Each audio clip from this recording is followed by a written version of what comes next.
Welcome to Go Home Heat, a wrestling podcast. a wrestling podcast. Excited today. We have I did that. That was very. New Japan that was Jared. Very forceful of me. I'm very Dude, sorry. you're bringing the energy, and I'm super excited to talk about G1 Climax Finals. Right, and a great show from AEW this week. Yes. And we got Bound for Glory Best coming show of up. the week. Yes. A wrestling show of the week. Yes. All right. Agree. Are we ready? We got a championship. But no, that is not what we have to start with. I apologize. Boy, I was so excited to talk about AEW. I just jumped Impact. I'm sorry. Let's go back to Impact. Did you get to watch it? Not this week. Okay. We'll blow right through it real quickly. Alicia, Rhino, Heath, Jake, Hernandez all have a match in which, I don't know, something happened. Same thing they've been doing, setting it up. You know what, though, what's interesting about, dude, Alicia took a spear from Rhino, which was oof. She is. Well, they seamlessly small. insert women in matches with men, and it doesn't. It's not like weird at all. No. It's just the way it is. The only other company I've ever seen do this. Lucha Underground. Correct. Yes. That's exactly why I said. Like that Io Shirai Pentagon match. Dude. In our group text, I said I just really miss Lucha Underground, and part of it's Prince Puma because Yeah. I love that character.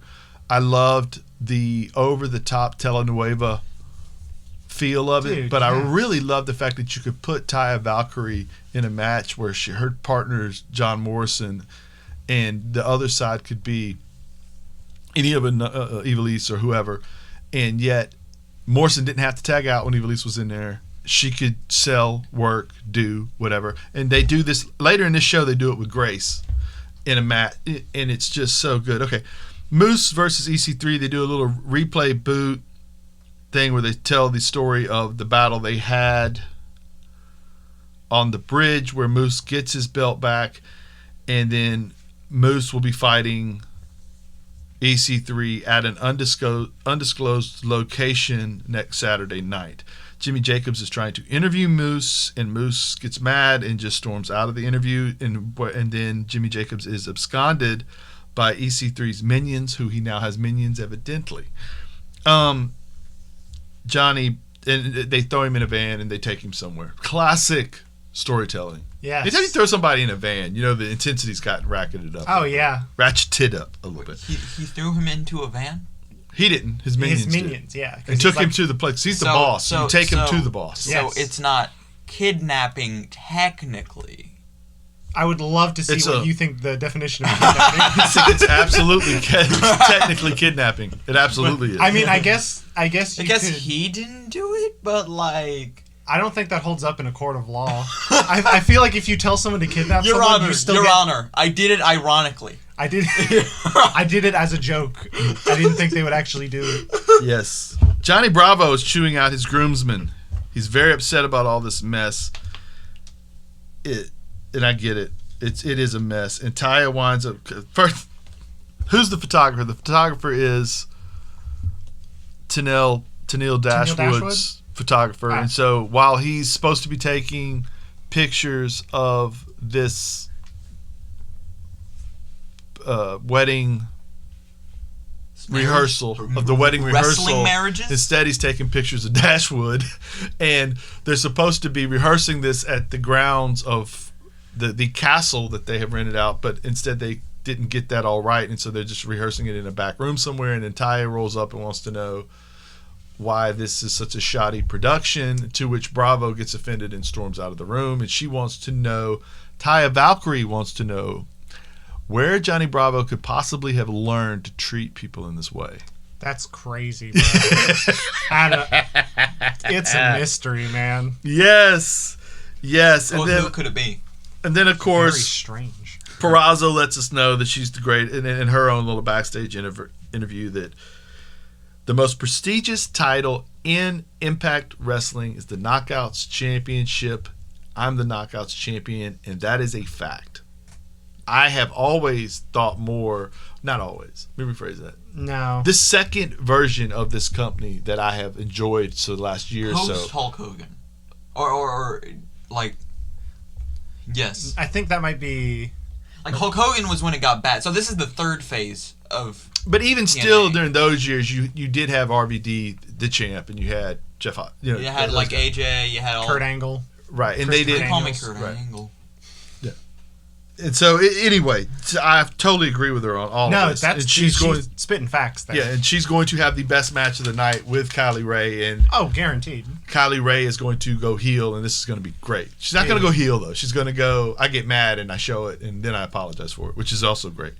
Rosemary versus Havoc in a battle for who will release the Father James Mitchell from the undead realm, or whether we won't do it at all. And this was, I said something to y'all earlier in the week about this. It's not like these two are great wrestlers. I think Rosemary's been around and been in a lot of rough matches, so her best days are behind her. She's very good at selling. She's very good at making things look legit. Havoc is a big, strong female who does the same things very well, and whenever they wrestle each other, it's always great. And this was the same thing. It was great. Rosemary hits cross body, and then a cross body and a spear back to back that gets her the win. And so we will be arising James Mitchell from the ashes soon. So That's what I'm talking about. It wasn't a party until Father James Mitchell returned from the land of the damned. Yes. So- Yes, and that'll be next Tuesday. We'll get this wedding, I believe, which is great. But to your point, I think that stuff like the fundamentals that they have really down, that can make a match of two good workers great. Absolutely. It can make a match more than the sum of its parts. Right. It's very important, and you see it in situations like that. Like, you can watch two high-level people really go at it, but sometimes there can be a little bit of a disconnect. Right. Well, it's like they're trying to get all the shit in. Yes, It 100%. can tend to be The Will sloppy and Ospreay botchy. effect. Right. Well, the current Will Ospreay, that's kind of like Well, I don't know, whole- though. Current Will Ospreay changed his character. That's kind of like a whole So Will we'll see where Ospreay that fell goes. in for like a month, maybe. Yeah, roughly. yeah. Some of his more recent matches have definitely fallen into that, and there's people in every company that always have to get their stuff in. Right.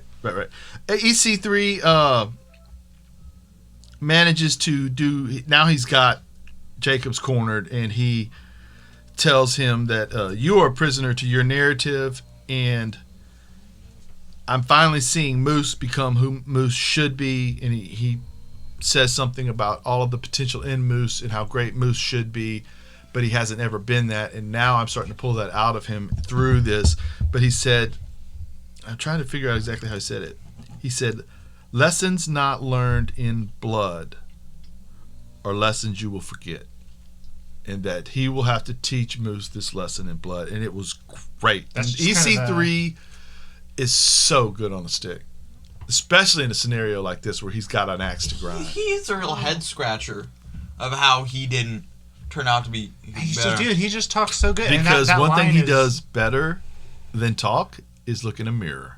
And so Vince had to focus on the strength of all strengths, which was looking in a mirror backstage. I mean, he's wasn't- pretty handsome. I guess. I'll give him that. Granted, he wasn't that great at wrestling, but Vince is never. Dude, wrestling I as guarantee- his first. That match he's going to have with Priority. Moose, though, that's another one of those matches where fundamentals, very important. Right. And Moose is great. Moose is great. So they're going to be good. Dude, that match is going to be awesome. Moose is so giving of a performer. Right. In terms of like selling and also just like catching people. Yes. Again, that time where he literally saved Ken Shamrock's life. Yes. Crazy. Yeah, right. And he can catch people Ken Shamrock's size Yes. and not let their heads hit the ground. Which Ken is Shamrock is not a little guy. No. Speaking of which, Nor is he going to be able to help. Yes. Eddie and Sammy have a match, and it's a good little match. Shamrock shows up and distracts Eddie, which causes the roll-up win, and then Shamrock attacks to break the ankle, and Shamrock and Eddie have a match at the pay-per-view. Should be fun. I'm always into Shamrock's crazy eyes, whatever. Gracie Bay, Rohit Raju versus TGP Willie Mack, Trey Miguel, and what is an incredible performance by all those guys. Good and the Lord. amount of talent. And again, we have Grace in the ring with guys that are, I mean, you can't really find people that aren't on Impact or WWE television that are as good as Bay, Rohit Raju, Willie Mack, TJP, and Trey Miguel, and yet you stick Grace in there with them, and she looks not out of place. Yeah. She looks like she fits. She's just as strong as they are. She has a moveset that's similar to. She's not the athlete Willie Mack is, but nobody else is either. No, dude, at his that size. dude's crazy. Right. This was great. Trey Miguel seems to win all. Anytime there's a match like this that means you should win this belt, Trey Miguel always wins that match and then doesn't win the belt somehow. He's the bridesmaid, right?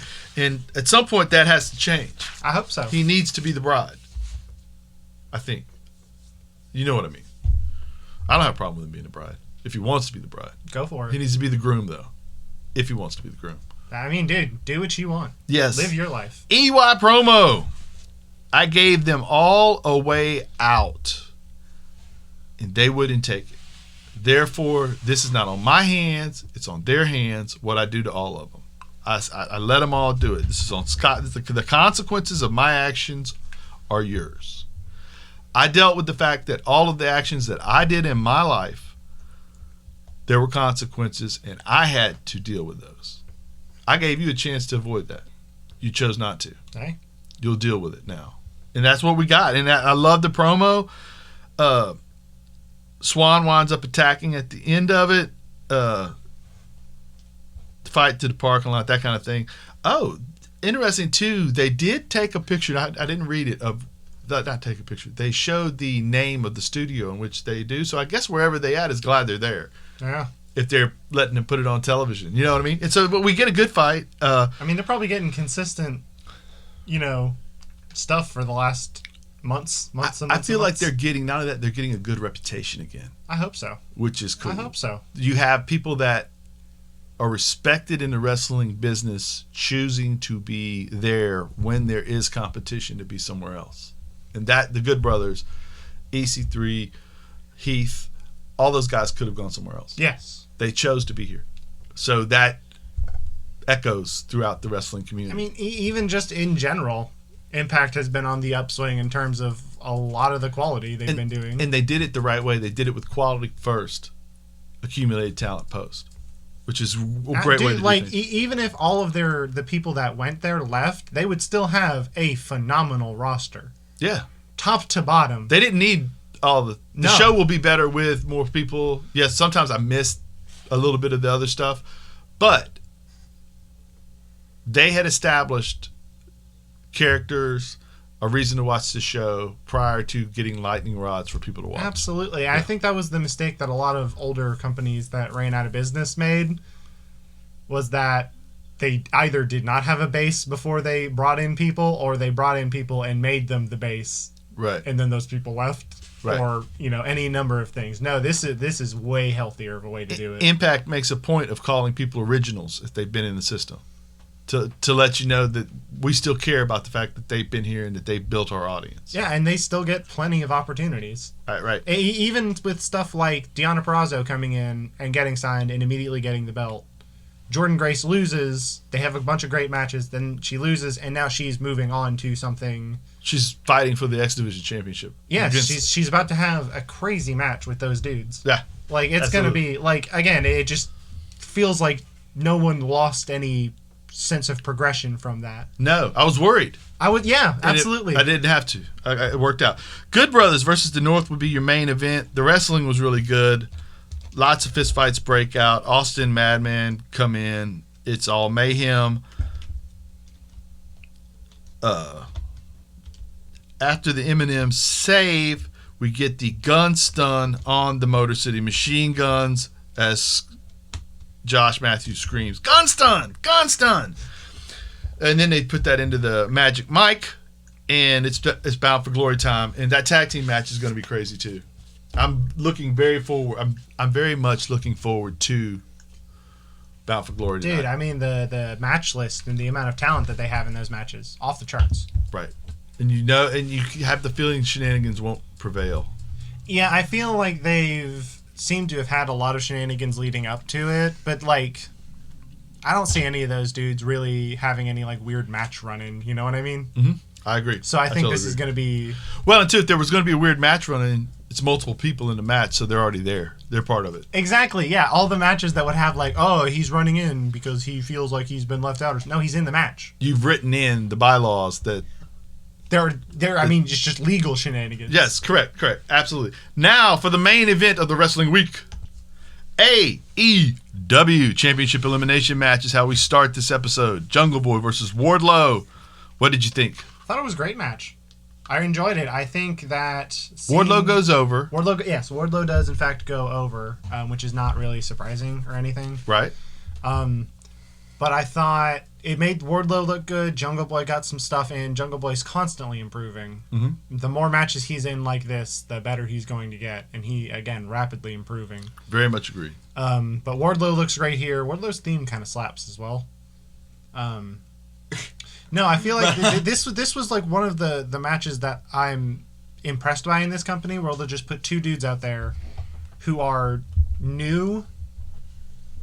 Not new because they've been on the indies, but like new to the general television audience. Right. Let them have a match. Nothing weird about it either. It was just a straightforward match. Big guy versus small guy. Big bad guy versus plucky young guy is what it was doing, and it did it great. Right. Yeah, and the beauty of tournaments, right, is that in a tournament format, you do not have to have a rivalry with a person to be wrestling them. Yes, you can just stick two people in the ring and let them put on a show. Championship elimination. Something has happened with Janela. He was exposed to someone with COVID. He had to back out of the match. Didn't come to work that week. Sonny Kiss jumps in last minute as a replacement versus Kenny Omega, who has a new entrance that involves people with brooms standing at the front of one doorway while he comes in through the other. It's so funny. It's so egotistical, and this whole package from beginning to end, like the match was like 15 seconds long, maybe. 2 moves. Literally 2 moves. Knee to the face, one wing angel. Omega goes over, looking frustrated that he even had to do it, and then just almost contemptual. Then he overplays the "I have respect for you" to Sonny Kiss at the end after it's over. That's the thing. I love that so much. It's like he comes in and he this new entrant, super egotistical, funny in a lot of ways too, because it was so over the top. Like one of the things was like he's wrestled in North Carolina, and it's like, is that as impressive as anything else on that list? Right. But the ladies sweeping, the frickin' like reveal of his shadow. So over the top. Then you get to the match. The Omega Man. Yeah. You get to the match. It's 2 freaking moves long. Kenny just does it, and he's just like, has his face that's like, well, what'd you expect? Just almost contempt. That's exactly what I do to people. Exactly. And then he comes out and he's like, yeah, I'm all that. And then at the last second, he's like, oh man, right, I should be nice to people, huh? Right. And so he like way overdoes it. Mm-hmm. And I loved the dynamic that he showed there. Okay, we move on to Mox gets a killer pre-recorded promo. I thought Mox was spectacular here. Eddie was my friend, and now he will have to quit. He will have to acknowledge who he's become, or become my friend again. No, acknowledge who he's become and become my friend again, or I will end you. He said, never, I'm gonna get my friend back. Right. You say you never tapped. You did a good job over there, blowing snot bubbles and drooling on yourself instead. Yeah. Right? I thought that was perfect. Yeah, oh man. I thought the fact that at one time we had traveled the world together, we were buddies, and now look how you're acting, and you're the one saying I'm the one who's changed and all that. And I thought the promo that comes on the heel of this on the other side is even better, and we'll get there. Oh my God. Championship elimination match, Penta El Zero Im Pentagon Jr. versus Ray Phoenix in what was a fantastic performance by both men. Luchadors at their best. Dude, this was, and it's, I'm going to talk about it later, but this episode had like everything, dude. Mm-hmm. Had everything and the kitchen sink. You had a good classic match with Wardlow and Jungle Boy. You had a phenomenal lucha match with these guys where you could feel it. Somebody was, every time there's an AEW episode, the people go back and forth with Meltzer. And one of them, I thought Meltzer was really, David Meltzer, famed wrestling critic. You totally have to name him. I thought that he did a very good job here when the guy said, I thought wins and losses mattered. I thought we weren't going to get shenanigans. And he was referring to the segment that we're going to get to later. Meltzer said, actually, Cody said a potpourri of wrestling. And if you remember, the specific quote was, I believe in what Eric always says, Eric Bischoff. You have to give them a potpourri of, and it doesn't have to be wrestling. You have to give them a little bit of everything because that everybody wants wrestling all the time, and you're not in a bingo hall showing people bell to bell. You are trying to entertain people and justify TNT giving you $500,000 to have a TV show on their network. Justify a reason why Gain and Wendy's want to give you money to advertise. Has to be more than just wrestling, but it needs to be also more than just one style of wrestling. And what you're pointing to here, alluding to here, is the story they tell with Phoenix being injured and Penta being willing to hurt him. And Eddie Kingston was on commentary. He perfectly heightened all of these things.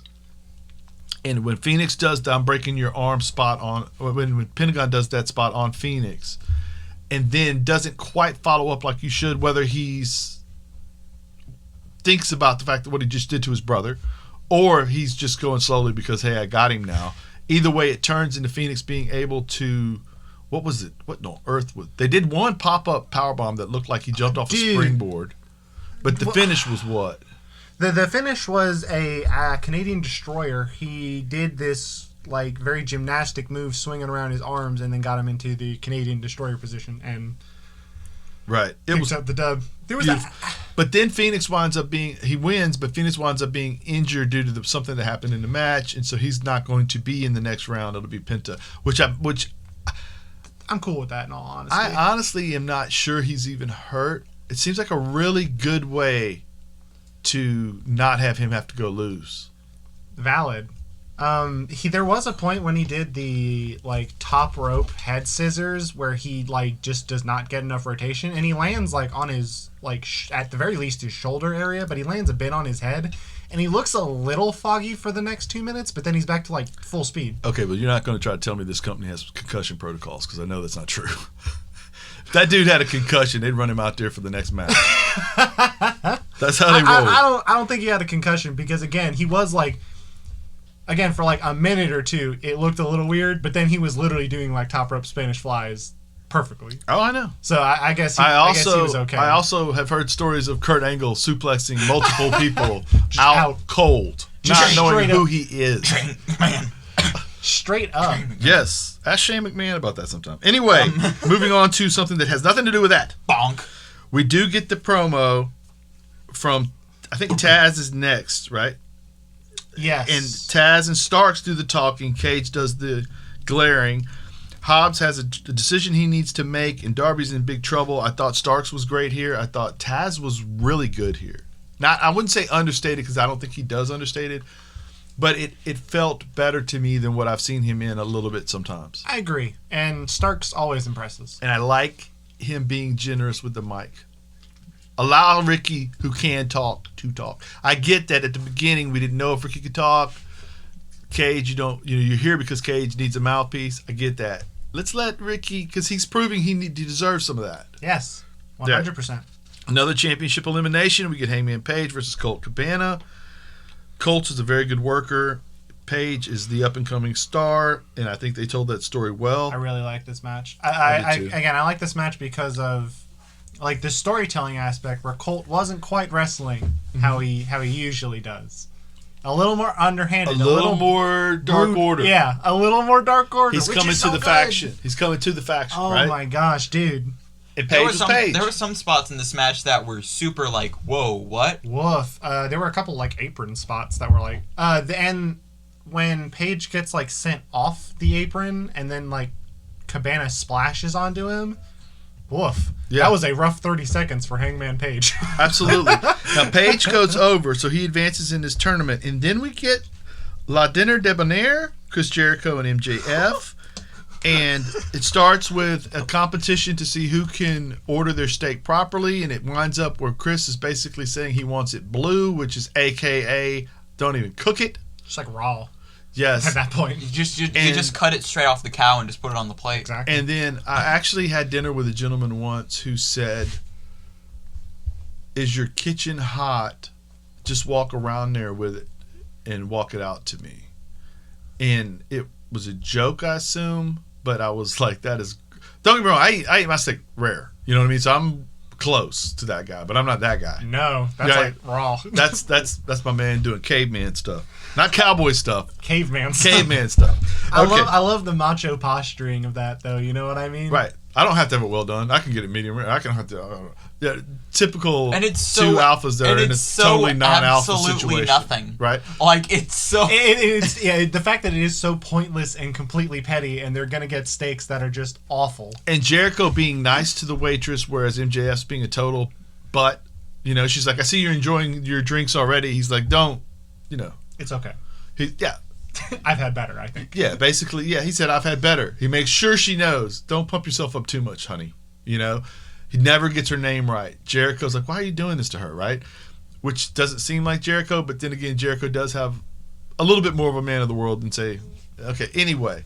He at least knows how to manipulate people instead of just being a jerk to them, if that makes sense. This turns into Jericho saying, I'm not sure that we want you around. We're going to have a meeting where we're setting up what they'll do next week, which is discuss whether or not MJF deserves to be there. MJF, in turn, says, here are the reasons why, which turns into a musical performance of Me and My Shadow, which was fantastic.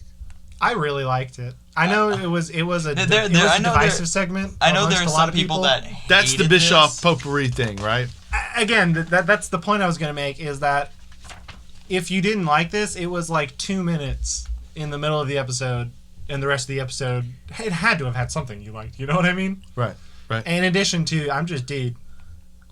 I like that they're just swinging for the fences. Here's the thing. I love it. First of all, pure absurdity. This is and why the audacity of this.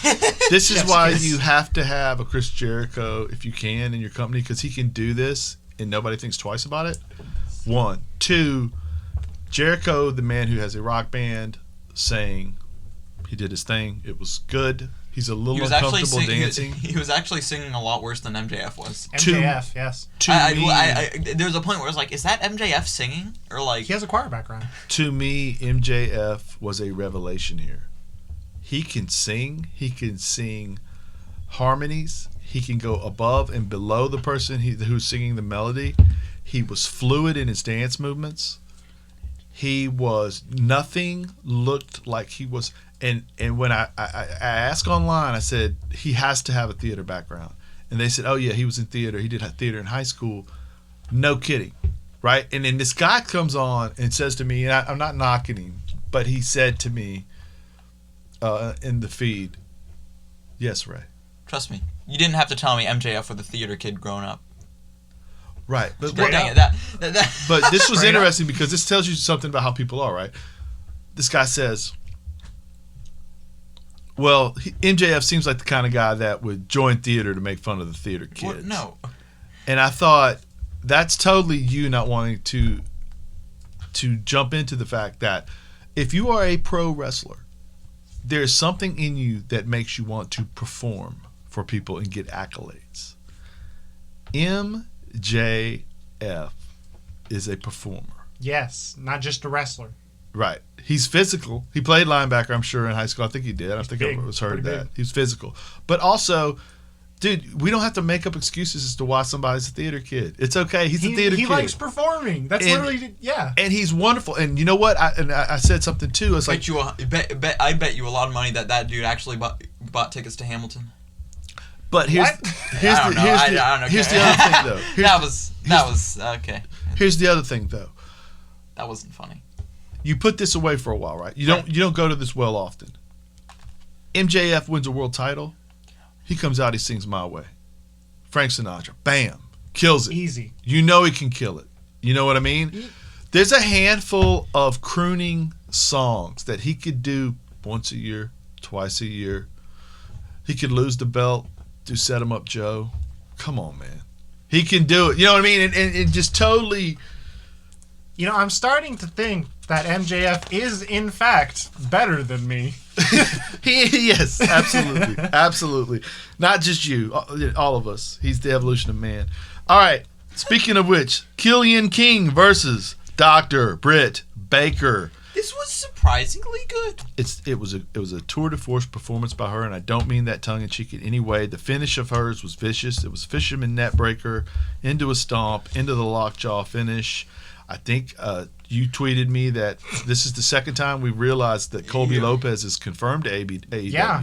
She did the stomp. No. 100%. Not even holding this to like normal. I liked it. No, it was pretty good. Normal. I like Baker at this standards. point It's that just we know for a fact Colby Lopez is going to AEW. Tyler Black will soon be in Impact Wrestling. Yes. So this is interesting the way this Here's my dynamic is going to conspiracy theory. unfold across Here's my the theory, right? networks. I agree. Here's my theory, right?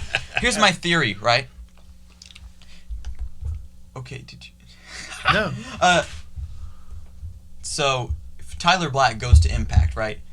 Technically, hypothetically, let's say that Seth Rollins went to Impact, or changed his name to Tyler Black. So, hypothetically, in a theoretical world, I'm counting on my fingers. Okay. AEW counts for all indie companies ever to exist.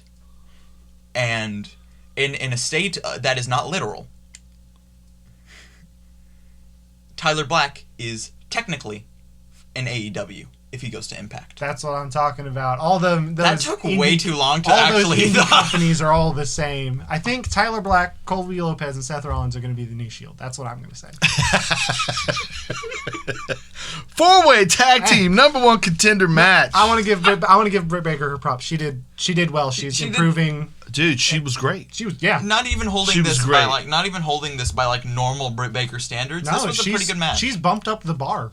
Absolutely. I'm almost I don't want to say proud, but I'm just like glad for She her didn't success. proud. I'm glad for her success. She didn't raise the bar. She is the bar. All right. 4-way tag team #1. Got him. Private Party versus the Young Bucks versus the Butcher the Blade. And the Bunny is back. Versus Alex Reynolds, who does not currently know who he is, and John Silver. He has no memory of this match. I thought the match was good. This was the only match on this card that I didn't love. Right. It was a Young Bucks match. I'm not. Of course, I don't know whether to say infamously, not a big Young Bucks fan. I understand their impact culturally on tag team wrestling and on the indie scene in general, but I just can't get into them. I also felt like him getting concussed. What was the one dude's name? Alex Reynolds. Reynolds getting concussed, and he was them just wrestling around him. Yeah, that man was in the corner. Dude, there was a point where he was reaching for Allie. Help. Dude was straight up in the fencing. Dude, that was the part that hurt my heart because I didn't for whatever reason my eyes didn't follow that. Yeah, I didn't even notice the first until time around. People pointed it out. Then when I watched it over, I'm like, man, and I see him laying there reaching for Allie, and she's like 3 feet away, but not paying attention to him and watching the match, and I'm thinking, Allie, look, that dude literally is yearning for help. I feel like. And then he stumbles up and gets back into the match. It's like, whoa! I feel like somebody tell the drunk guy to go home. I feel like that it has to be because like in this situation it has to be like just a breakdown of communication and where that like they just might not know where that responsibility lies. But like Doc Sampson's trying to get the referee's attention. The referee's just like, oh, he's slow. Right. I know it's the second. But my thing is, they drag him in when the you corner. drag him to the corner and he doesn't help at all, you might want to think he's not sandbagging you here.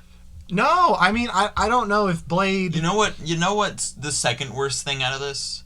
The fact that everyone on Twitter under that thing they say, "Oh, AEW fans just care about the spot. They don't care." And it's like, no, absolutely not. Are you? Nobody like blind? that. But the match was okay. There is like a we need to just as a industry get better because even outside of AEW, which has been bad lately. Again, with the whole Matt Hardy thing, that should have never happened. I don't think there's any excuse for that. I don't know if there's any excuse for this either. I mean, again, the only thing I can think of is just like a breakdown of whose responsibility it is in that situation. Right. Where it's like it really should be between the referee and the doctor to be like, hey, this dude's like out. Mm-hmm. Like he is unconscious. Now, post-match going over, somehow nobody realizes that the timekeeper is Tully Blanchard when I was pretty certain it was Tully all along. But Tully brings a chair in and they do the rough thing and then they put the chair over. Dude, Tully's pretty good shape. Yeah, absolutely. Yeah, for him to be doing stuff like that. Yeah. Are you telling me that the dude that looks like Tully Blanchard is Tully. In fact, Tully Blanchard. He was wearing. Okay, listen. He was wearing like a mask, sunglasses, and a hat. Didn't cover up his. It was still definitely the back him, of his head, but it didn't cover up his posture or his walk. Yeah. But anyway, point being, this happens in wrestling world anyway, all the time. It's like, oh, is that Chris Jericho, the guy who's wearing a scarf and the Intercontinental belt? Yeah, that's crazy. Right. Okay, so they do mess up with Matt Jackson's leg, right, with the chair, and so I feel like this is fine. We've told the story. I want to get to the Kingston promo, though. Oh, that's kind of skipped over it, but I want to highlight it. I felt like the episode was great. Yes. I feel like we've enforced that. But what Kingston does here, when he's called out, he does not say you're wrong. He said straight up that everything you said was true. Not only are you right, but I had to become this evil, lying, backstabbing, awful person because you left me here to fend for myself. I had to survive. I tried it the other ways. Look where I am now doing what I'm doing. I'm fighting for the heavyweight title. Don't tell me what I'm doing was wrong when this is what it took for me to be rewarded. You got there your way. I had to get there mine. You think, and I loved it when he said, you think I like looking at myself in the mirror? Oh, I hate God. myself, but I need to do this to survive. And I loved it. And Kingston is the best on the mic in this company right now, besides Mox. Dude, and MJF ain't far behind. Straight up. It's just, and this was Phenomenal. just tour de force. Those two guys spent a grand total of maybe 4.5 minutes talking, and it was better than they could have done if they'd have gone out there and hit each other with bricks. Dude, straight up. To get you want to watch it. I am so excited for that match. Yes. Unbelievably so. Yeah, absolutely. Absolutely. Now, on the flip side, meanwhile, FTR and Young Bucks have done hours of content, and I'm like, oh, they hit each other all the time, and I don't care. It's like, yeah, okay, it's probably gonna. I mean, it's gonna be a good match because it's but I'm not like anticipating it, right? In any of the same ways. I just, yeah, you know what? Sometimes too, less is more, and sometimes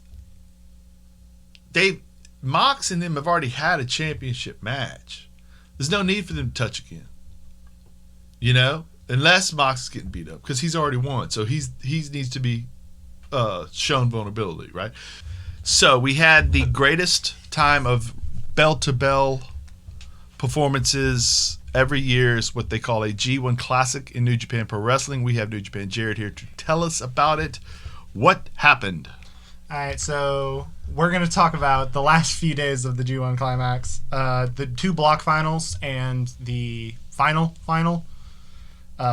For the A block final, they did something really interesting here. So the guy who ended up winning it was Ibushi.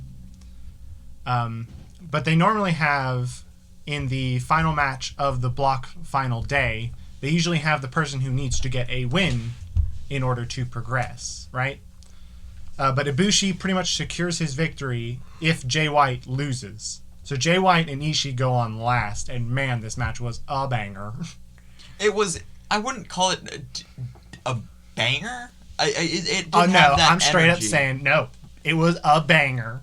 Well, it was step by step by step. That is the Jay White methodical, but Ishii brings out the best in everybody, dude. Again, I've said it before, I'll say it again. If you ever need recommendations for New Japan matches, literally just go to the G1 and find Ishii matches. That right. dude puts on 4.5-star classics on a daily basis. Yep. Does not do bad. No, good lord.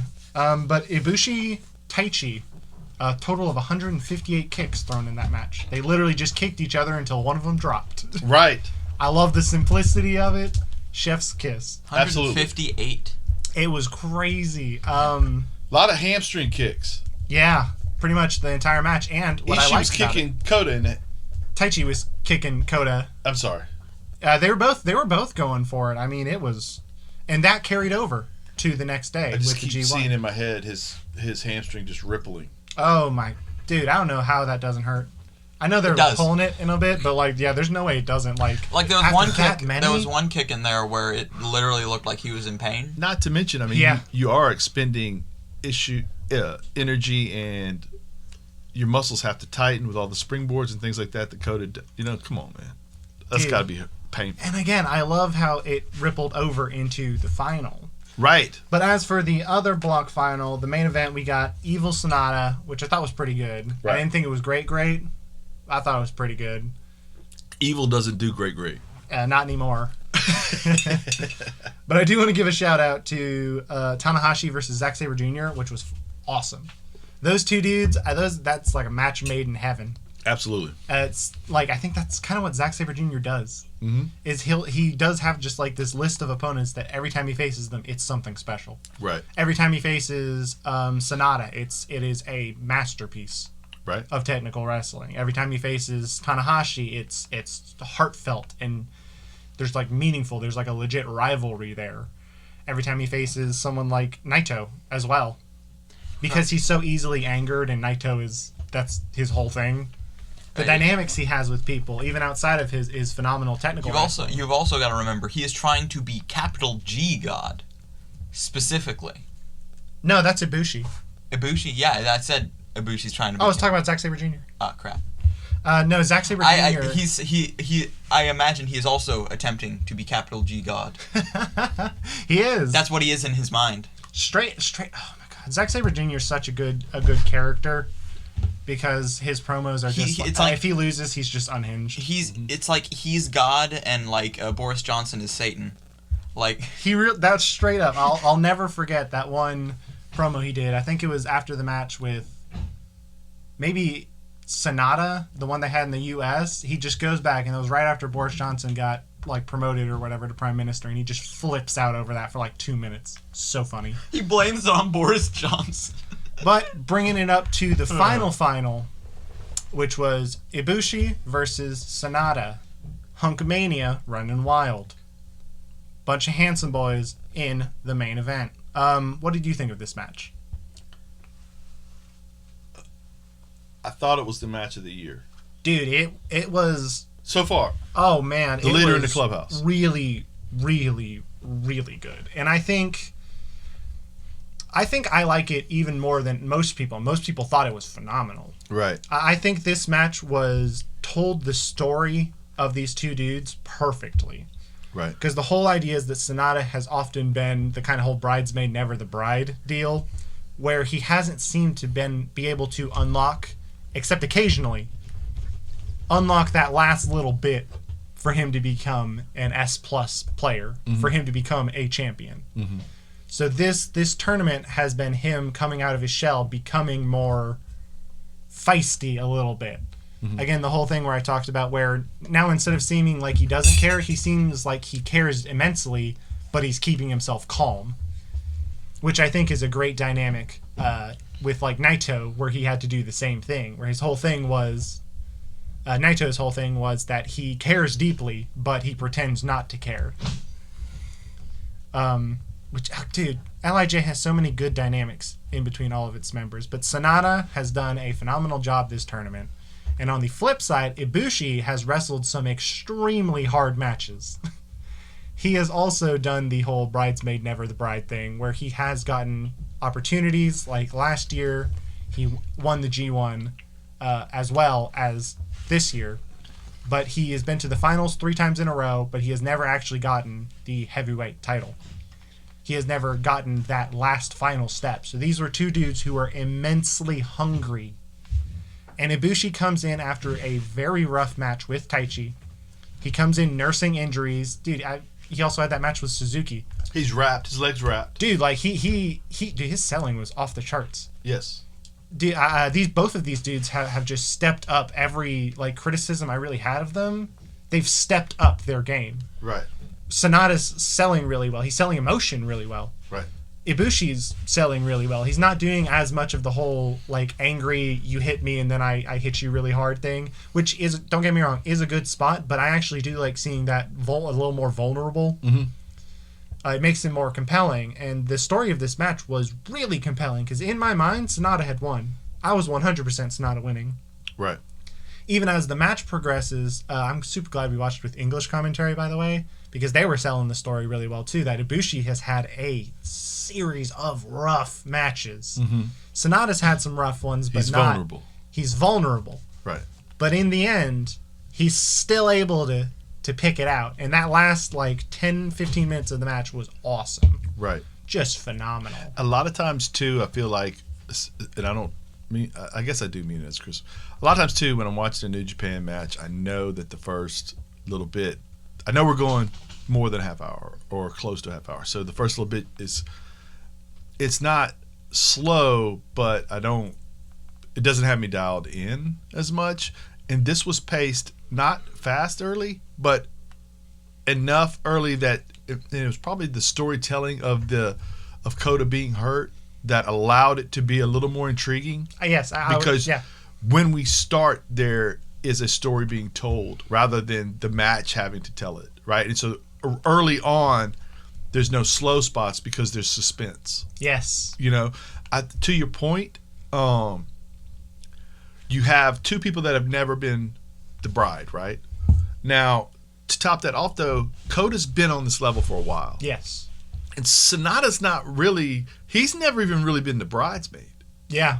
You know what I mean? And so you have a thing where everything's levels, right? And Naito and Okada, they are on a level. Even Jay White, he's been there to the mountaintop. Yes. Kota hadn't been there. Yeah. So he's trying to strive to get above bridesmaid level, above he needs to be a champion. He goes into a match injured, and he proves what? Championship medal. Yes. Right? Sonata, on the other hand, has not ever been on even the level Kota's on. He's always been the guy beneath the leader of his faction. Yes. Maybe even not above Evil. Yeah, Evil has found more success in a lot of ways than Sonata. And so Evil moving on, there's a void that needed to be filled on this tier too in order for him to get to that next one. And so you have, in a way, you're telling the story, and him losing almost makes more sense because he's almost there now.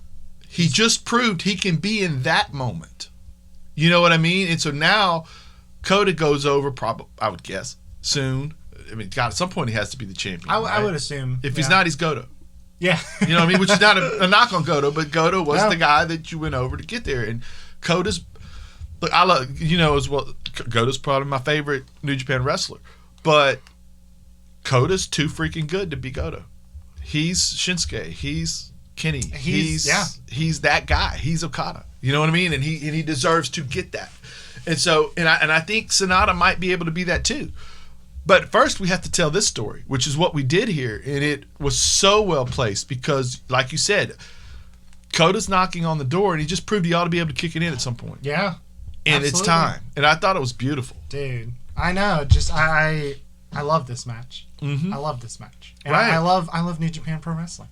Absolutely. And the G1 tournament underlines that every time because the point of what we do over there, to me, is bell to bell. They do good promos, but they're limited, and they're all in a scenario. You don't interrupt the show to do that. Part of that is it's not a weekly episodic television show. The other thing, though, is when you do a G1 tournament, all we're doing is putting out bangers. That's all we're doing. Day after day. Ishii's out there giving you very, very good every time. Kota. Dude, yeah. And Zack Sabre Jr. Every time. Yeah. Even guys like Goto that are sturdy, and I've seen him wrestle Ishii. Yeah, you know what he's going to get, and you know you're going to love it. It's dope every time. Right. So I love it. Great week of wrestling, great week month of wrestling. Dude, yeah. I'm excited going forward. Excited about the pay-per-view tonight? Yes. Absolutely. This is this week has been one of my favorite AEW shows ever. I don't think they've necessarily had a bad show. All Out wasn't great, but I think this was great. Yes. I think this was great, and and it was so much better than their other than All Out and all that stuff, and it's so good. Well, there's so much. Part of trying to give people a potpourri. And also part of trying to give people variety means that every now and then you put a guy in a spot he shouldn't be in. Yeah. Even if you're really every good at certain you get things. Matt Hardy killed. It just happens every now and then. I was going to gloss over that. You know? But anyway, I had a great week. Matt Hardy's eyes were also glossed over. Thank you very much for listening. This has been a Go Home Heat production. Copyright 2020. Go home.